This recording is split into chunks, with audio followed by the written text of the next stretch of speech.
കർത്താവിനെ സ്തുതി.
അങ്ങയെ സ്തുതി.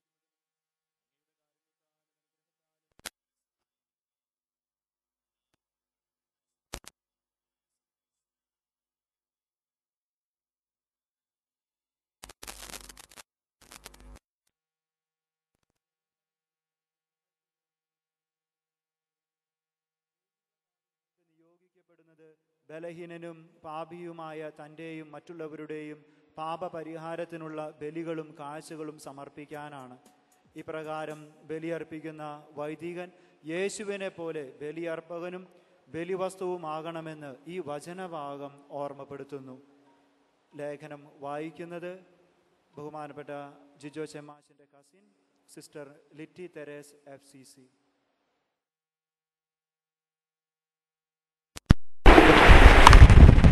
എന്റെ സഹോദരരെ, ഹെബ്രായർക്കുള്ള ലേഖനം അധ്യായം 5 1 മുതൽ 10 വരെയുള്ള വാക്യങ്ങൾ പിതാവിന്.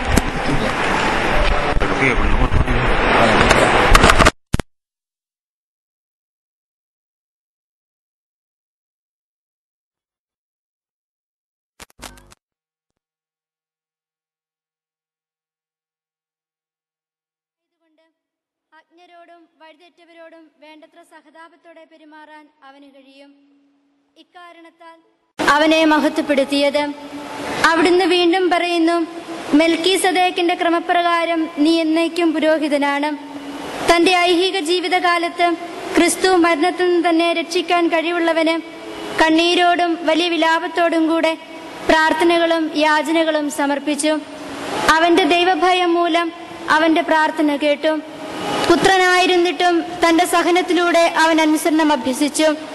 പരിപൂർണനാക്കപ്പെട്ടതുവഴിയും അവൻ തന്നെ അനുസരിക്കുന്നവർക്കെല്ലാം നിത്യരക്ഷയുടെ ഉറവിടമായി.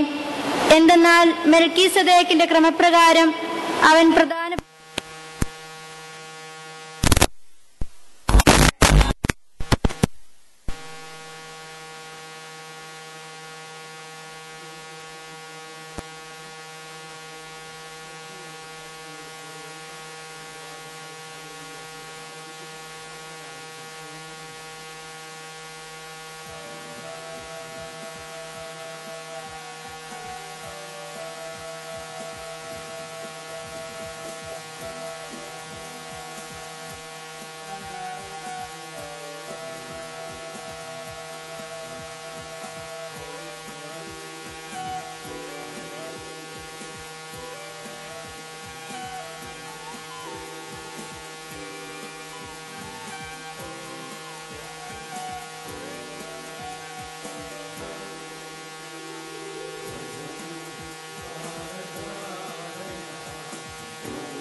ശ്രദ്ധാപൂർവം നിന്ന് പരിശുദ്ധ സുവിശേഷം ശ്രവിക്കാം.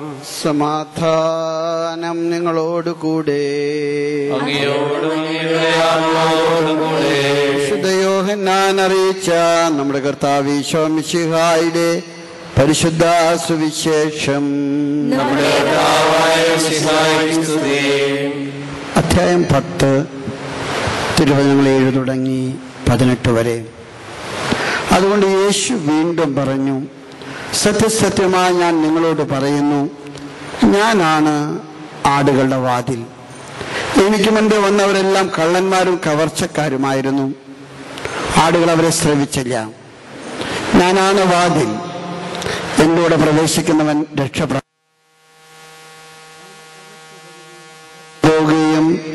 മേച്ചിൽ സ്ഥലം കണ്ടെത്തുകയും ചെയ്യും. മോഷ്ടിക്കുവാനും കൊല്ലുവാനും നശിപ്പിക്കുവാനുമാണ് കള്ളൻ വരുന്നത്. ഞാൻ വന്നിരിക്കുന്നത് അവർക്ക് ജീവൻ ഉണ്ടാകുവാനും അത് സമൃദ്ധമായി ഉണ്ടാകുവാനുമാണ്. ഞാൻ നല്ല ഇടയനാണ്. നല്ല ഇടയൻ ആടുകൾക്ക് വേണ്ടി ജീവൻ അർപ്പിക്കുന്നു. ഇടയനല്ലാത്തവനും ആടുകൾ സ്വന്തമല്ലാത്തവനുമായ കൂലിക്കാരൻ ചെന്നായി വരുന്നത് കാണുമ്പോൾ ആടുകളെ ഉപേക്ഷിച്ച് ഓടിപ്പോകുന്നു. ചെന്നായി വന്ന് അവയെ പിടിക്കുകയും ചിതറിച്ചു കളയുകയും ചെയ്യുന്നു. അവൻ ഓടിപ്പോകുന്നത് കൂലിക്കാരനാകൊണ്ടും ആടുകളെ പറ്റി താല്പര്യമില്ലാത്തത് കൊണ്ടുമാണ്. ഞാൻ നല്ല ഇടയനാണ്.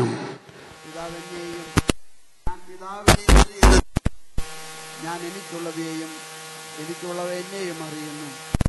ആടുകൾക്ക് വേണ്ടി ഈ തൊഴുത്തിൽപ്പെടാത്ത മറ്റാടുകളും എനിക്കുണ്ട്. അവയെയും ഞാൻ കൊണ്ടുവരേണ്ടിയിരിക്കുന്നു. പൗരോഹിത്യത്തെയും പുരോഹിതന്റെ ജീവിതധർമ്മത്തെയും കുറിച്ച് അഭിമന്യ പിതാവ് ജിജോ ശമാശനെയും ജനങ്ങളെ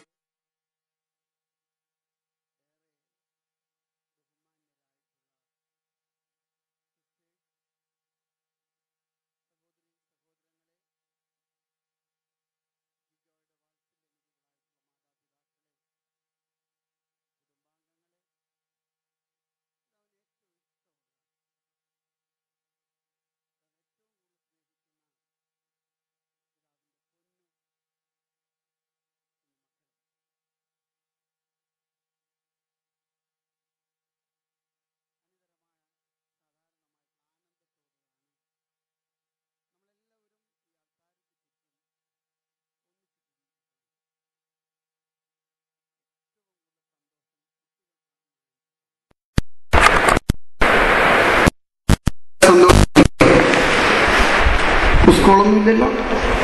എന്നാ തുറക്കുന്നേ? 31. കുറച്ചുകൂടെ നീട്ടണോ? നീട്ടിയ കൊള്ളാമെന്നാണ് അത് ആഗ്രഹം.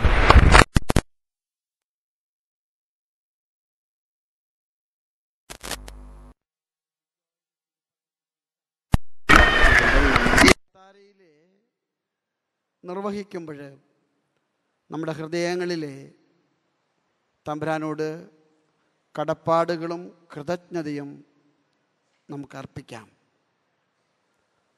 ഒരു വൈദികൻ എത്ര വലിയ ദാനമാണെന്ന് നമുക്ക് ഓർമ്മിക്കാം. വീണ്ടും നമുക്ക് ഒരു വൈദികനെ നൽകുന്ന ദൈവത്തിൻ്റെ അനന്തമായ കൃപയെയും കാരുണ്യത്തെയും നമുക്ക് നന്ദിയോടുകൂടെ ഓർമ്മിക്കാം. ഇന്ന് പ്രഭാതത്തിൽ ഞാനും ജിജോയും പട്ടത്തിനൊരുക്കമായിട്ട് കുറേ അധിക നേരം പ്രാർത്ഥനയിലും ദൈവവചന പഠനത്തിലൊക്കെ ചെലവഴിക്കുകയുണ്ടായി. ഞാൻ ജിജോയോട് ചോദിച്ചൊരു ചോദ്യമുണ്ട്. മോനെ, അച്ഛനാകാനായിട്ട് നീ ആഗ്രഹിച്ച സെമിനാരിയെ കൂടാൻ എന്താണ് കാരണം? അപ്പോൾ ജിജോ എന്നോട് പറഞ്ഞു, ഞാനിവിടെ അൾത്താര ശുശ്രൂഷകനായിരുന്നു. അച്ഛനായ കൊള്ളാമെന്ന് എനിക്ക് ആഗ്രഹമുണ്ടായിരുന്നു. ദൈവം എന്തോ എന്നെ അതിലേക്ക് ആകർഷിക്കുന്ന പോലെ എനിക്ക് അനുഭവപ്പെട്ടിരുന്നു. ജിജോ ഈ കിള്ളിമംഗലം ഇടവകയിലെ രണ്ടാമത്തെ വൈദിക സന്താനമായിട്ട് അഭിഷിക്തനാകുകയാണ്. ദൈവം നടത്തുന്ന വഴികൾ എത്രയോ വിസ്മയനീയമാണ്. ദൈവത്തിന്റെ വഴികൾ ആർക്കും നിശ്ചയിക്കാൻ പറ്റാത്തതാണ്. ജിജോയുടെ വീട്ടില് ഞാൻ ചോദിച്ചു, 40 വർഷങ്ങൾക്ക് മുൻപ് വല്യ ചാച്ചൻ ഒരു ഏറ്റുമാനൂക്കാരാണ്, കാർഷിക വൃത്തിക്ക് വേണ്ടി കൂടുതൽ സ്ഥലം ലഭിക്കാനായിട്ട് ആഗ്രഹിച്ചുകൊണ്ട് ഏറ്റുമാനൂർ വിട്ട് അവർ കിള്ളിമംഗലത്തേക്ക് കുടിയേറുകയാണ്. ജിജോയുടെ തറവാട് കുടുംബ പ്രാർത്ഥനയ്ക്ക് മുടങ്ങിയിട്ടില്ല. കണിശക്കാരനായിരുന്നു. കുടുംബ പ്രാർത്ഥനയുടെ കാര്യത്തിൽ ഒട്ടും വിട്ടുവീഴ്ച ചെയ്തിട്ടില്ല. ഒരുപക്ഷെ ആ കുടുംബത്തിന്റെ ക്രൈസ്തവമായിട്ടുള്ള തറവാടിത്തം, കുലീനത്വം ഒരുപക്ഷെ കൊച്ചു ജിജോയ്ക്ക് അൾത്താരയിലേക്കുള്ള വഴിവെട്ടുകയാണ്. അൾത്താരയിലെ ശുശ്രൂഷയും കുടുംബത്തെ സാഹചര്യങ്ങളും എല്ലാം ദൈവത്തിന്റെ വിളി കണ്ടെത്താൻ കാരണമാകുകയാണ്. ഞാൻ ജിജോയോട് ചോദിച്ചു, ബൈബിളിലെ ഏറ്റവും ഇഷ്ടപ്പെട്ട കഥാപാത്രം ആരാണ് മോനെ? നീ മനസ്സിൽ സ്വപ്നം കാണുന്ന അല്ലെങ്കിൽ ബൈബിൾ എപ്പോഴും വായിക്കാൻ ഇഷ്ടപ്പെടുന്ന കഥാപാത്രം ആരാണ്? ജിജോ എന്നോട് പറഞ്ഞു, എനിക്ക് ഏറ്റവും ഇഷ്ടപ്പെട്ട കഥാപാത്രം അല്ലെങ്കിൽ ഞാൻ ഒരുപാട് ഇഷ്ടത്തോടുകൂടെ വായിക്കുന്ന കഥാപാത്രം പൂർവ്വ യൗസേപ്പാണ്. ഇന്നതുകൊണ്ട് തന്നെ ഞങ്ങളുടെ രാവിലത്തെ പ്രാർത്ഥനാ ശുശ്രൂഷയിലെ ഞങ്ങള് പൂർവ്വ യൗസേപ്പിന്റെ കഥ ദീർഘമായിട്ട് വായിച്ച് ധ്യാനിക്കുകയുണ്ടായി. യാക്കോബിന് 12 മക്കളുണ്ടായിരുന്നു. ആ 12 മക്കളിൽ യാക്കോബിന് ഏറ്റവും കൂടുതൽ ഇഷ്ടം യൗസേപ്പിനോടായിരുന്നു. യാക്കോബിന്റെ വാർദ്ധക്യത്തിൽ യാക്കോബിന് ലഭിച്ച മകനാണ്. തന്റെ ഇഷ്ടം കാണിക്കാനായിട്ട് യാക്കോബ് യൗസേപ്പിന്റെ മറ്റു മക്കൾക്ക് നൽകാത്ത കൈനീളമുള്ള ഒരു വർണ്ണക്കുപ്പായം നൽകിയെന്ന് ഞങ്ങൾ വായിച്ചു. ഒരുപക്ഷെ ഇന്ന് കൈവപ്പ് ശുശ്രൂഷ കഴിയുമ്പോൾ ജിജോ പുരോഹിത പട്ടം ഏറ്റുവാങ്ങുന്നതിന്റെ അടയാളമായിട്ട് കർത്താവായ ഈശോ ജിജോയ്ക്ക് ഒരു വർണ്ണക്കുപ്പായം കൊടുക്കാൻ പോവുകയാണ്. മനോഹരമായിട്ടുള്ളൊരു വർണ്ണക്കുപ്പായം. അത് കൊടുത്തുകൊണ്ട് ജിജോയെ പൗരോഹിത്യത്തിന്റെ അൾത്താരയിലേക്ക് ദൈവം സ്വീകരിക്കുകയാണ്. യാക്കോബിന് തന്റെ 12 മക്കളിൽ ഏറ്റവും ഇഷ്ടം യൗസേപ്പിനോടായിരുന്നു. കാരണം അവൻ തന്റെ വാർദ്ധക്യത്തിൽ നൽകപ്പെട്ടവനാണ്. തന്റെ വാത്സല്യം കാണിക്കാനായിട്ട് യൗസേപ്പിന് കൈനീളമുള്ള വർണ്ണക്കുപ്പായം കൊടുക്കുകയുണ്ടായി. മിലാനിലെ വിശുദ്ധനായ അംബ്രോസ് പറയുന്നത്, കർത്താവ് പുരോഹിതർക്ക് കൊടുക്കുന്ന വർണ്ണക്കുപ്പായം അത് പരിശുദ്ധാത്മാവിന്റെ സപ്തദാനങ്ങൾ ഉൾക്കൊള്ളുന്ന വർണ്ണക്കുപ്പായമാണ്. നിങ്ങൾക്കറിയാം, തിരുപ്പട്ട ദാനം നൽകുന്നത് പരിശുദ്ധാത്മാവിന് വിളിച്ചിറക്കിയിട്ടാ. ഈ തിരുപ്പട്ട ദാന ശുശ്രൂഷകൾ മുഴുവൻ പ്രാർത്ഥനകള് ആത്മാവിന് വേണ്ടിയുള്ള പ്രാർത്ഥനകളാ. വൈദിക മേലധ്യക്ഷൻ തന്റെ വലതുകരം സ്വർഗത്തിലേക്ക് ഉയർത്തിപ്പിടിച്ചുകൊണ്ട് ഇടതുകരം തിരുപ്പട്ടം സ്വീകരിക്കുന്ന ഡീക്കന്റെ ശിരസിൽ കമഴ്ത്തി വെച്ചുകൊണ്ട് പരിശുദ്ധാത്മാവിനെ വിളിച്ചിറക്കുകയാണ്. ജിജോയ്ക്ക് ഇന്ന് തമ്പുരാൻ നൽകുന്ന വർണ്ണക്കുപ്പായം സപ്തവർണ്ണങ്ങളുള്ള പരിശുദ്ധാത്മാവിന്റെ വരദാനങ്ങളുടെ കുപ്പായമാണ്. ഈ വരദാനങ്ങളാണ് ജിജോയ്ക്ക് പൗരോഹിത്യത്തിന്റെ നിറവ് നൽകുന്നത്. അതുകൊണ്ട് തന്നെ പരിശുദ്ധാത്മാവിന്റെ നിറവാണ് ഈ വർണ്ണക്കുപ്പായത്തിന്റെ മൂലക്കല്ലെന്ന് നമുക്ക് മനസ്സിലാക്കാം. കർത്താവിന്റെ ആത്മാവിന്റെ വരദാനങ്ങള് ജിജോയിൽ നിറയാനായിട്ട് നമുക്ക് പ്രാർത്ഥിക്കാം. ജിജോ സ്വീകരിക്കുന്ന പരിശുദ്ധാത്മാവ് പൗരോഹിത്യത്തിന്റെ ശുശ്രൂഷയിലൂടെ അതിന്റെ പൂർണ്ണതയിലെ ദൈവത്തിന്റെ മഹത്വത്തിനും ദൈവജനത്തിനും നന്മയ്ക്കുമായിട്ട് സംലഗ്നമാകാനായിട്ട് നിങ്ങളൊന്ന് ജിജോയ്ക്ക് വേണ്ടി പ്രാർത്ഥിക്കണം. പൂർവ്വ യോസേപ്പിന്റെ കഥ ഞങ്ങൾ വായിച്ചപ്പോഴും അതിലെ 3 പ്രാവശ്യം കൃത്യമായിട്ട് പറയുന്നുണ്ട്, തന്റെ പിതാവായ യാക്കോബ് യൗസേപ്പിനെ സ്നേഹിച്ചതുകൊണ്ട് ദൈവമായ കർത്താവ് അവനെ സ്നേഹിച്ചു. അതുകൊണ്ട് തന്നെ ദൈവത്തിന്റെ കരം അവന്റെ കൂടെ ഉണ്ടായിരുന്നു. ഒരു പൗരോഹിത്യം എന്ന് പറയുന്നത് കപ്പലാനിരപ്പൽക്കാരുടെ തറവാട്ട് സ്വത്തല്ല, കിള്ളിമംഗലംകാരുടെ സ്വകാര്യ സ്വത്തല്ല. അത് ദൈവത്തിന്റെ കരം നൽകപ്പെടുന്ന ശുശ്രൂഷയാണ്. കപ്പലാനിരപ്പലിന്റെ കുടുംബത്തിലുണ്ടായിരുന്ന ജിജോ ഇന്ന് അൾത്താരയിലെ നിങ്ങളുടെ മുമ്പിൽ വെച്ച് കർത്താവിന്റെ ആത്മാവിനാൽ അഭിഷേകിക്കപ്പെടുന്നത്, കർത്താവിന്റെ കരം നൽകപ്പെടുന്നത് കർത്താവിന്റെ ശുശ്രൂഷയ്ക്ക് വേണ്ടിയിട്ടാണ്. യൗസേപ്പ് കർത്താവിന്റെ കരമുള്ളവനായിരുന്നു. യാക്കോബ് അവനെ സ്നേഹിച്ചു. തൽഫലമായിട്ട് കർത്താവിന്റെ കരം അവന്റെ കൂടെ ഉണ്ടായിരുന്നു.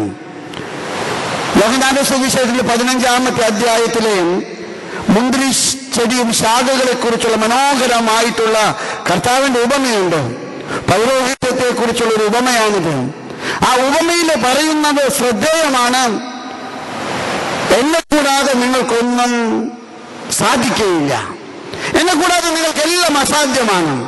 അതുകൊണ്ട് ജിജോ എന്ന് പറയുന്ന പിള്ളക്കച്ചകളിൽ പൊതിഞ്ഞ ഈ കുഞ്ഞ് പൗരോഹിത്യത്തിന്റെ ശുശ്രൂഷയിൽ നിർവഹിക്കാൻ പോകുന്ന എല്ലാ കൃപാവര ശുശ്രൂഷകളും ദൈവത്തിന്റെ കരത്തിന്റെ അടയാളമാണെന്ന് നിങ്ങൾ തിരിച്ചറിയുക. ദൈവത്തിന്റെ കരം ഈ പുതിയ വൈദികന്റെ കൂടെ ഉണ്ടാകാൻ നമുക്ക് ദൈവത്തോട് പ്രാർത്ഥിക്കാം. പൂർവ്വ യോസേപ്പിനെ കുറിച്ചിട്ട് ഞങ്ങൾ ഈ കഥ വായിച്ചപ്പോഴും പൂർവ്വ യോസേപ്പിന്റെ ഒരു വലിയ പ്രത്യേകത കുഞ്ഞുങ്ങൾക്കറിയാം അല്ലേ? കുട്ടികളൊക്കെ പൂർവ്വ യോസേപ്പിന്റെ കഥ കേട്ടിട്ടില്ലേ? പൂർവ്വ യോസേപ്പിന്റെ 2 പ്രത്യേകതകൾ എന്താ? സ്വപ്നം കാണാനുള്ള കഴിവും സ്വപ്നങ്ങൾ വ്യാഖ്യാനിക്കാനുള്ള കഴിവും. ഒരു പുരോഹിതൻ ഇന്ന് ദൈവത്തിന്റെ ജനത്തിന് വേണ്ടി സ്വപ്നം കാണുന്നവനാണ്, ദൈവത്തിന് വേണ്ടി സ്വപ്നം കാണുന്നവനാണ്. ചേലക്കര ഫൊറോനയിലെ കിള്ളിമംഗലം ഇടവകയിലെ ഈ തിരുപ്പട്ട ദാന ശുശ്രൂഷ നിർവഹിക്കുമ്പോൾ നിങ്ങൾ മനസ്സിലാക്കണം, ഈ ഫൊറോനയ്ക്ക് ബീജാഭാവം ചെയ്ത ഭാഗ്യസ്മരണാർഹനായിട്ടുള്ള ദൈവദാസൻ തച്ചുപറമ്പലച്ചന്റെ 50-ാമത്തെ ചരമവാർഷികമാണ്. 50-ാമത്തെ ചരമവാർഷികം. തച്ചുപറമ്പലച്ചൻ വടക്കാഞ്ചേരി പള്ളിയിലെ വികാരിയായിരുന്നു. അത് കഴിഞ്ഞ് അദ്ദേഹം മുന്നൂർക്കര വന്നു. ചേലക്കരയിലേക്ക് ആരും കയറിയിട്ടില്ല. ചേലക്കര കുടിയേറ്റക്കാരുടെ ഒരു വലിയ താവളമായിരുന്നു. നമ്മൾ മാത്രമല്ല, ഇവിടെ യാക്കോബായക്കാരുണ്ടായിരുന്നു ഒരുപാട് പേര്. ധാരാളം തിരുവിതാംകൂറിൽ നിന്ന് വന്ന കത്തോലിക്ക കുടുംബങ്ങളുണ്ടായിരുന്നു. അവർക്കൊന്നും ശുശ്രൂഷകളില്ലായിരുന്നു. വടക്കാഞ്ചേരിയിലെ വികാരിയായിരുന്ന തച്ചുപറമ്പിൽ ആന്റണി അച്ഛൻ സ്വപ്നം കണ്ടു. ഈ ചേലക്കരയിലെ ദൈവമക്കൾക്ക് വേണ്ടി ശുശ്രൂഷ ചെയ്യാനായിട്ട് സ്വപ്നം കണ്ടു. അദ്ദേഹങ്ങളുടെ സ്വപ്നമാണ് ഇന്ന് ചേലക്കര ഫൊറോന. അദ്ദേഹത്തിന്റെ ചരമത്തിന്റെ 50-ാമത്തെ വാർഷികം നമ്മൾ കൊണ്ടാടുകയാണ്. കഴിഞ്ഞ 22-ാം തീയതിയായിരുന്നു അദ്ദേഹത്തിന്റെ ചരമത്തിന്റെ 22-ാം തീയതി അദ്ദേഹത്തിന്റെ ചരമത്തിന്റെ 50-ാമത്തെ വാർഷികം. ഞാനൊരു കാര്യം നിങ്ങളോട് പറയുകയാണ്, സ്വപ്നം കാണുന്നവനായിരിക്കട്ടെ വൈദികൻ. ദൈവത്തിന്റെ ജനങ്ങൾക്ക് വേണ്ടി, ദൈവത്തിന് വേണ്ടി സ്വപ്നങ്ങൾ കാണാൻ ജിജോയ്ക്ക് കഴിയണം. ഞാൻ ഇത്തവണ ഇറ്റലിയിൽ ചെന്നപ്പോൾ ഫീസുള എന്ന് പറയുന്ന ഒരു ഫ്രാൻസിസ്കൻ ആശ്രമത്തിലേക്ക് പോവുകയുണ്ടായി. ഈ ഫീസുള ഫ്രാൻസിസ് അസീസി നേരിട്ട് പണിത വളരെ പൗരാണികമായിട്ടുള്ള ഒരു ആശ്രമമാണ്. എൻ്റെ ഒരു ഗുരുഭൂതൻ അവിടെ വാർദ്ധക്യമായിട്ട് വിശ്രമ ജീവിതം നയിക്കുന്നുണ്ട്. ഞാൻ അദ്ദേഹത്തെ കാണാൻ ചെന്ന് കഴിഞ്ഞപ്പോഴും ഈ ആശ്രമത്തിന്റെ പള്ളി വളരെ വളരെ പൗരാണികത്തുള്ളൊരു പള്ളിയാണ്. ആ പള്ളിയുടെ അൾത്താരയിൽ ഒരു ചുമർചിത്രം ഞാൻ കണ്ടു. വളരെ കൗതുകം തോന്നുന്നൊരു ചുമർചിത്രമാണ്. ഒരു വലിയ കഴുത, അതിന്റെ കൂട്ടത്തിൽ ഒരു കുട്ടി കഴുത. ഈ വലിയ കഴുതയുടെ മുകളില് നമ്മുടെ കർത്താവ് കുരുത്തോല പിടിച്ചു നിൽക്കുന്നു. ഞാൻ ശ്രദ്ധിച്ചു നോക്കിയപ്പോൾ എന്റെ അത്ഭുതങ്ങൾക്ക് അതിരുകളില്ലായിരുന്നു. ഈ വലിയ കഴുതയുടെ മുഖം അസീസിലെ ഫ്രാൻസിസിന്റേതാണ്, കുട്ടിക്കഴുതയുടെ മുഖം ക്ലേരയുടേതാണ്. ഞാൻ എന്റെ ഗുരുമുതലോട് ചോദിച്ചു, എന്തായി കാണിച്ചിരിക്കുന്നത്? അസീസിലെ ഫ്രാൻസിസ് കഴുതയോ? അപ്പൊ അദ്ദേഹം എന്നോട് പറഞ്ഞു, പ്ലീസ് മത്തായിയുടെ സുവിശേഷം 21-ാമത്തെ അധ്യായം ഒന്ന് വായിക്കുക. മത്തായിയുടെ സുവിശേഷം 21-ാമത്തെ അധ്യായം ഇപ്രകാരമാണ്: കർത്താവ് ബെഥാനിയായ സൽക്കാരത്തിന് ശേഷം ബെത്ഫാഗയിലെത്തി. ജെറുസലേമിന് തൊട്ട് മുൻപുള്ള ഒരു കൊച്ചു കുഗ്രാമമാണ്. കർത്താവിന് അവിടെ നിന്ന് ജെറുസലേമിലേക്ക് പോകണം. കർത്താവ് ബെത്ഫാഗയിൽ വെച്ചുള്ള ശിഷ്യന്മാരോട് പറഞ്ഞു, നമ്മൾ എങ്ങനെയാ ജെറുസലേമിലേക്ക് പോകുക? ദാവീദിന്റെ പുത്രൻ, സിംഹാസന അവകാശി, രാജാതി രാജൻ, കർത്താവിന് ആഘോഷമായിട്ട് ജെറുസലേമിലേക്ക് പോകാൻ ആഗ്രഹമുണ്ട്. അപ്പസ്തലന്മാര് പറഞ്ഞു, ഗതിയില്ല, നമ്മുടെ ബഡ്ജറ്റ് കാലിയാ, 10 നയാ പൈസ നമ്മുടെ കയ്യിലില്ല, എങ്ങനെയാ പോകുന്നേ? കർത്താവ് ഒരു തന്ത്രം പറഞ്ഞു, നിങ്ങൾ മുന്നോട്ടുള്ള ഗ്രാമത്തിലേക്ക് പോകുക. അവിടെ വീടിന്റെ ഒരു മുറ്റത്ത് ഒരു മുഴുത്ത കഴുതയും ഒരു കുട്ടിക്കഴുതയും നിൽക്കുന്ന കാണും. നിങ്ങൾ അതിനഴിക്കുക. സ്വാഭാവികമായിട്ട് അതിന്റെ ഉടമസ്ഥൻ വന്നിട്ട് നിങ്ങളോട് ചോദിക്കും, എന്താണ് ഞങ്ങളുടെ വീടിന്റെ സ്വകാര്യ സ്വത്തുകൾ അഴിച്ചു മാറ്റുന്നേ? നിങ്ങൾ പറയണം, കർത്താവിന് അതിനെക്കൊണ്ട്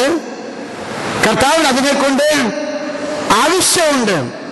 ജിയോ കപ്പിലെ നിരപ്പേലിന്റെ തിരുപ്പട്ടം നടത്തുമ്പോ ഞാൻ പറയട്ടെ, കർത്താവ് അഴിച്ചു മാറ്റുന്ന കഴുതക്കുട്ടിയാണ്.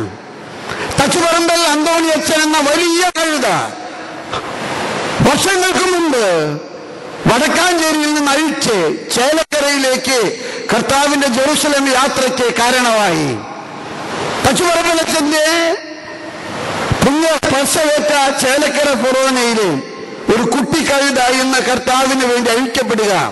കപ്പൽ നിരപ്പോൾ തറവാട്ടുകാരുടെ വീട്ടിന്റെ മുറ്റത്തുനിന്ന്, കിഞ്ഞിമംഗലം ഇടവക്കാരുടെ സ്വകാര്യ സ്വത്തിൽ നിന്ന്, നമ്മുടെ അതിരൂപതയിലല്ല, അതിക്കപ്പുറത്തുള്ള ചക്രവാളങ്ങളിലേക്ക് കൊണ്ടുപോകാനായിട്ട്.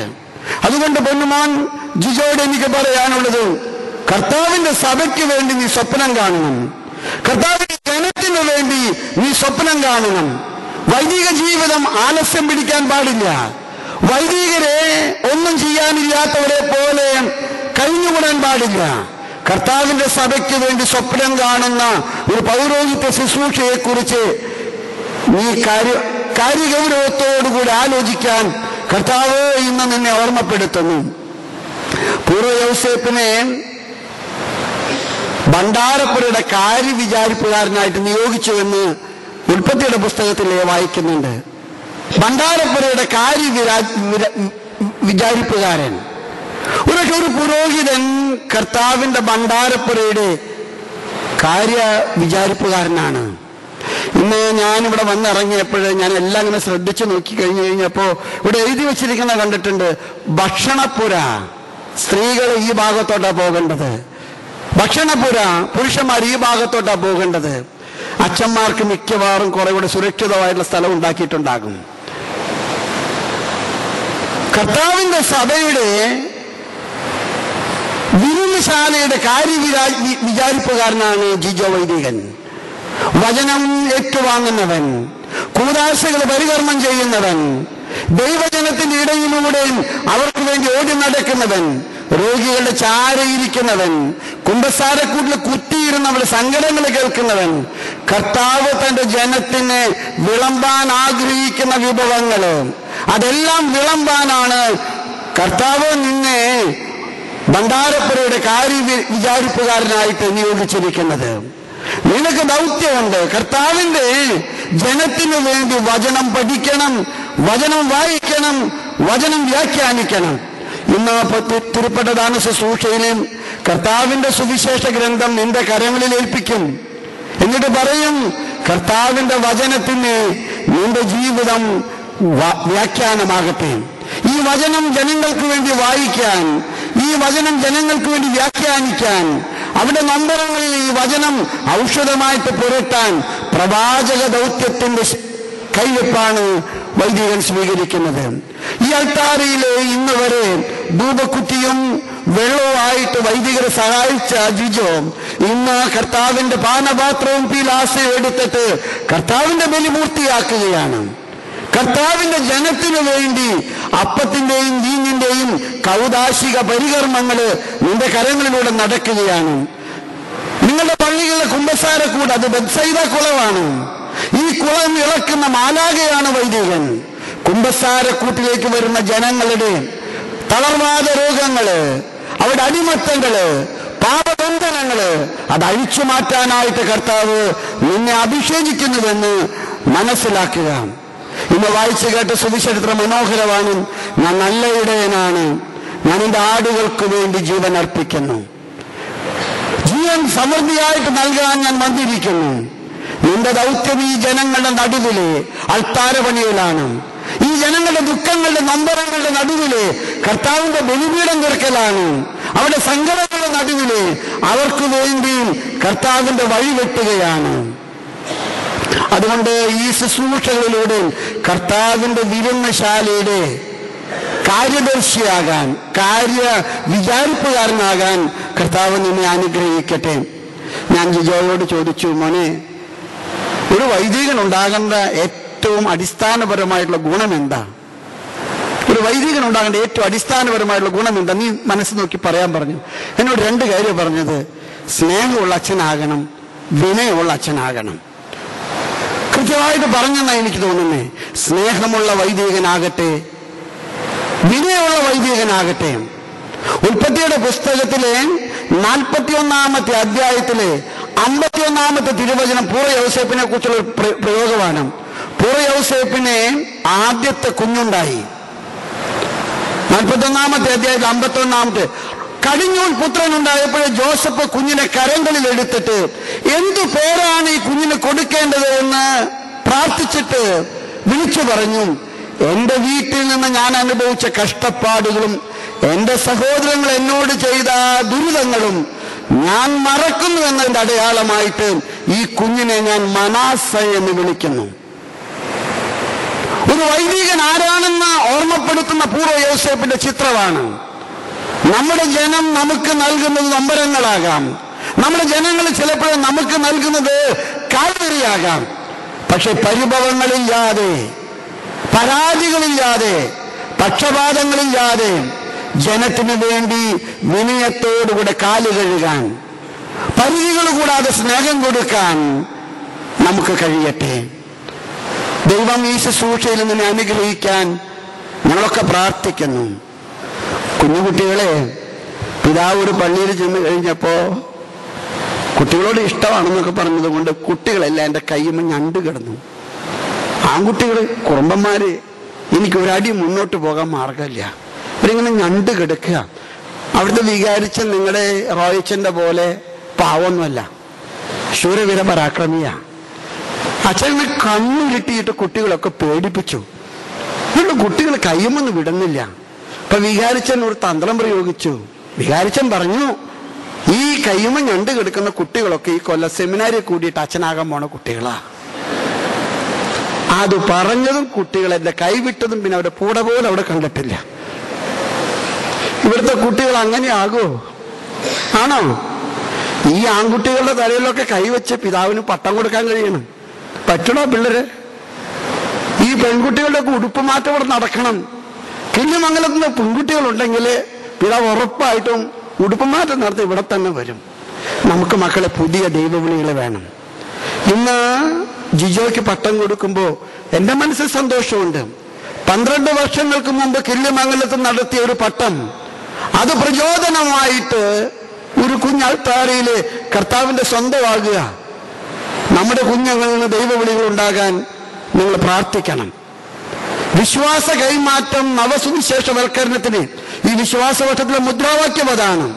നമ്മുടെ കുടുംബങ്ങളിലൊക്കെ വൈദികരെ കുറിച്ച് ആദരവോടുകൂടെ സംസാരിക്കാൻ നമ്മൾ പഠിക്കണം. വൈദികർക്ക് കുറവുകളുണ്ട്, വൈദികർക്ക് ബലഹീനതകളുണ്ട്, വൈദികർക്ക് പരാജയങ്ങളുണ്ട്, ഞാൻ സമ്മതിക്കുന്നു. പക്ഷെ അത് വീട്ടിൽ വെച്ച് വിളമ്പേണ്ട വിഭവമാകരുത്, പ്രത്യേകിച്ച് കുഞ്ഞുങ്ങളുടെ മുൻപിൽ വെച്ചിട്ട്. നമ്മുടെ വൈദികരെ മാനിക്കാനും, നമ്മുടെ വൈദികരെ കുറിച്ച് മതിപ്പോടെ സംസാരിക്കാനും, നമ്മുടെ വൈദികരുടെ ജീവിതം നമ്മുടെ സഭയുടെ നിലനിൽപ്പിന് ആവശ്യമാണെന്ന് കുഞ്ഞുങ്ങളെ പറഞ്ഞ് മനസ്സിലാക്കാനും നിങ്ങൾ മാതാപിതാക്കള് സഹായിക്കണം. 100 ചില്ലാനം വീട്ടുകാരുടെ ഇടവകയിൽ നിന്ന് നമുക്ക് 2 വൈദികരെ കിട്ടി. പോരെന്നാണ് ഞാൻ പറയുക. ഇനിയും ധാരാളം വൈദികർ നമുക്കുണ്ടാകണം, ധാരാളം സിസ്റ്റേഴ്സ് നമുക്കുണ്ടാകണം. കർത്താവിന്റെ ദൗത്യം ഈ ലോകത്തിൽ തുടരാൻ നമുക്ക് ദൈവവിളികൾ ഉണ്ടാകണം. ദൈവവിളികൾ ലഭിക്കുന്നത് നല്ല കുടുംബങ്ങളിൽ നിന്നാണ്. ജിജോയുടെ കുടുംബം ദൈവവിളി കേൾക്കാൻ കുഞ്ഞിനെ പ്രാപ്തമാക്കുന്ന വിധത്തിലെ പ്രാർത്ഥനയുടെ ഒരു അന്തരീക്ഷം, ക്രൈസ്തവ മൂല്യങ്ങളുടെ ഒരു അന്തരീക്ഷം കാത്തതുപോലെ നിങ്ങളുടെ കുടുംബങ്ങള് കർത്താവിന്റെ ദൈവവിളി മക്കൾക്ക് ലഭിക്കാനായിട്ട് കാരണമാകട്ടെ. ഞാൻ ജിജോയെ ഹൃദയപൂർവ്വം അഭിനന്ദിക്കുക. ജിജോ ഞാൻ പഠിപ്പിച്ചിട്ടുണ്ട്, മിടുക്കനാണ്. പാവായിട്ടൊക്കെ ഇരുന്നോട്ടെ, കത്തിച്ചു വിട്ട തൃശ്ശൂർ പൂരത്തിന്റെ വെടിക്കെട്ട് പോലെയാ, നന്നായിട്ട് പ്രവർത്തിക്കും. ജിജോ പേടിക്കരുത്. ഞാൻ പട്ടം കൊടുക്കുന്നതിന് മുമ്പ് പറഞ്ഞു, ജിജോ നെർവസ് ഒന്നും ആകേണ്ട, ധൈര്യമായിട്ട് നിന്നോ. പിതാവ് പട്ടം തരുമ്പോ കുട്ടൻ ദൈവം കൂടെയുണ്ട്, കുഞ്ഞുമോന്റെ കൂടെ ദൈവമുണ്ട്, ദൈവം നിന്നെ വഴി നടത്തുന്നു. ധൈര്യമായിട്ടിരിക്കണം. സർവ്വദൈവാനുഗ്രഹവും പ്രാർത്ഥനയും വൈദിക സമൂഹത്തിന്റെ പേരിൽ, ആൻഡ്രൂസ് പിതാവിന്റെ പേരിൽ, നമ്മുടെ രൂപത മുഴുവന്റെ പേരിൽ, ഈ ഇടവകയുടെ പേരിൽ ഞാൻ ആശംസിക്കുന്നു. ദൈവത്തിന്റെ കരം നിന്റെ കൂടെ ഉണ്ടാകാൻ നീ ദൈവത്തിന്റെ കരത്തോട് ചേർന്ന് നിൽക്കുക. പരിശുദ്ധ അമ്മയെ മാറിയോസ് പിതാവ് നിന്നെ സഹായിക്കട്ടെ. ജിജോയുടെ സ്വർഗീയ മധ്യസ്ഥനായിട്ടുള്ള സെബസ്ത്യാനോസ് പുണ്യവാളൻ നിനക്ക് കൂട്ടിനുണ്ടാകട്ടെ. ഈ ഒരു കുഞ്ഞിനെ കർത്താവിന് വേണ്ടി കൊടുക്കാൻ ഇഷ്ടത്തോടുകൂടെ സമ്മതിച്ച തോമസിനെ ചേട്ടനെയും എൽസിയെയും കുടുംബത്തെയും ഞാൻ പ്രത്യേകം അഭിനന്ദിക്കുന്നു. സഭയോട് കാണിച്ച വലിയ സ്നേഹം, കർത്താവിന്റെ ദൗത്യത്തോട് കാണിച്ച കടപ്പാട് നിങ്ങൾക്ക് വലിയ അനുഗ്രഹത്തിന് കാരണമാകട്ടെ. ദൈവം നിങ്ങളെ അനുഗ്രഹിക്കട്ടെ. ഞാൻ നിങ്ങൾക്ക് എല്ലാവർക്കും നന്മ നേരുന്നു. ഒരു പുതിയ വൈദികൻ നമുക്ക് ഒരു പുതിയ ആവേശവും പുതിയ ഉന്മേഷവുമാകട്ടെ. പുതുവത്സരത്തിന്റെ സർവ്വഭാവുകങ്ങളും നിങ്ങൾക്കുണ്ടാകാൻ പ്രാർത്ഥനാപൂർവം ദൈവത്തോട് അപേക്ഷിച്ചുകൊണ്ട് നിങ്ങൾക്കെല്ലാവർക്കും ദൈവാനുഗ്രഹം നേർന്നുകൊണ്ട് പിതാവിന്റെയും പുത്രന്റെയും പരിശുദ്ധാത്മാവിന്റെയും നാമത്തിൽ ആമീൻ.